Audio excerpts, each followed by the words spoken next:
Big news is that the trilogy was announced. Max Holloway versus Alex Volkonovsky, Alexander Volkanovsky. Let me put some respect on the champ's name.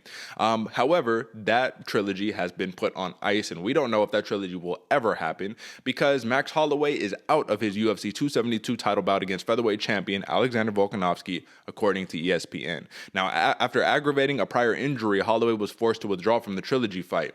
And this is something that I was actually looking up a little bit, my man. And I was all like, okay, well, I actually don't really remember. Was it a rib injury? Like, what exactly was the injury here? Because this was an injury that I believe he suffered against Yair Rodriguez. So I looked it up, and it was undisclosed even against Yair Rodriguez, which goes to show that this is something that Holloway has been trying to keep under wraps. This is an intentional thing, I believe, in my opinion. But since this is a re-aggravation of this injury, you got to wonder, how serious is it? Is this like a career-jeopardizing thing? What exactly is the extent to it? And I want to just guess that it's a rib because, oftentimes, even Sean O'Malley, when he fought Raulian Paiva, he had a rib injury and he was all like, I was 99% going to pull out of the bout, but I couldn't say no.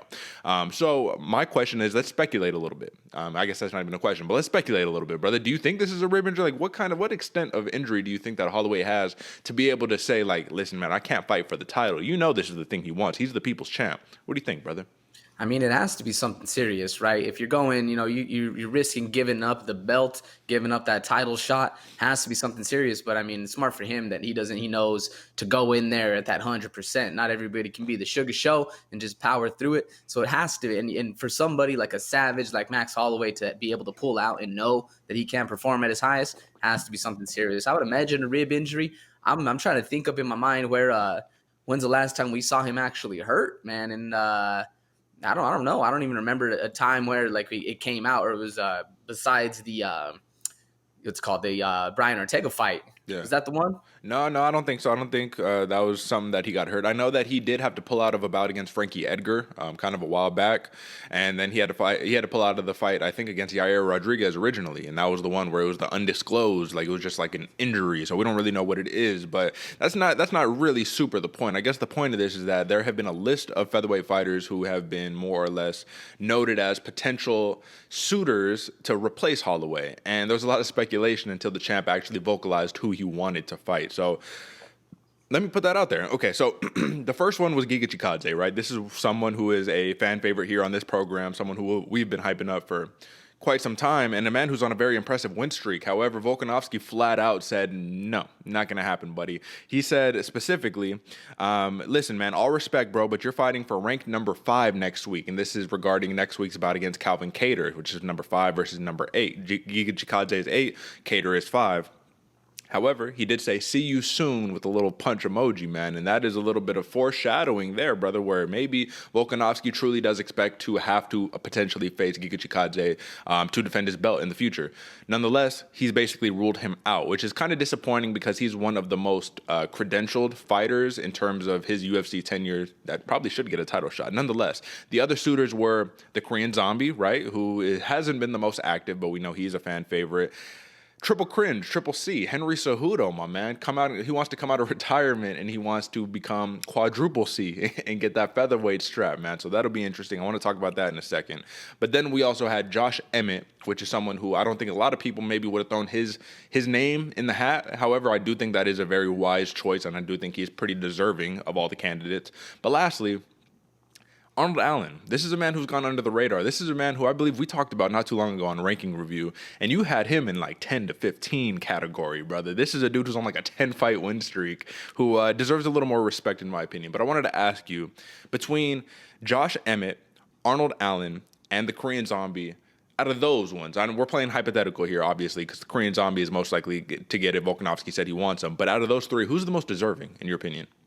Man, most deserving, I'd probably say either Josh Emmett or Arnold Allen for sure. I mean, I'm leaning a little bit more towards Josh Emmett on this one. He's been doing it for a little longer. Like you said, though, Arnold Allen's on that 10-fight win streak. This dude's been tearing it up. Honestly, the only reason I like the Korean Zombie fight is just because he's going to bring the war. Yeah. That's really it, man. I feel like he's not the most deserving. Obviously, he is a killer in the cage, going to bring a lot of fun, but I feel like he's just not as active as I'd like to see. Obviously, would love the Giga Chikadze fight, but if I'm leaning towards anybody, man, I'm going to lean a little bit towards Josh Emmett. What about you?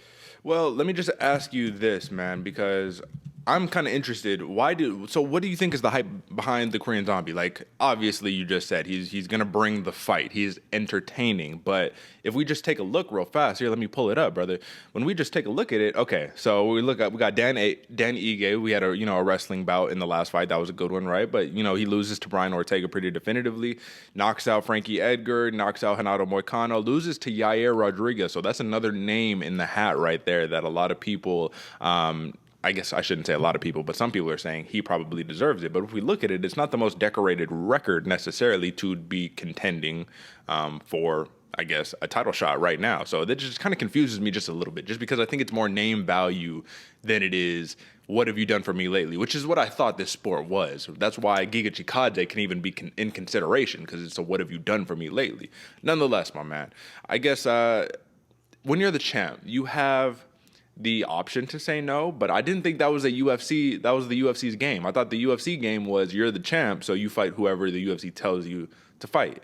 And in this situation, I guess I'm just a little surprised that Giga Chikadze was ruled out so quickly. You know what I mean? I thought that maybe they should have played the waiting game, said, let's see how you fare against Cater. If you win in spectacular fashion, oh, you're next for the title, brother. But then again, I agree with you, man. Probably Josh Emmett is the most deserving out of all of those, even though he's only on a 4-fight win streak. But, dude, I think he has the knockdowns record in the featherweight division right now. He's knocked down like every single one of his opponents in every single UFC fight. So, impressive stat there. Nonetheless, man, Korean Zombie versus Alexander Volkanovsky. Let's do a very baby quick preview on that. What do you think about that fight?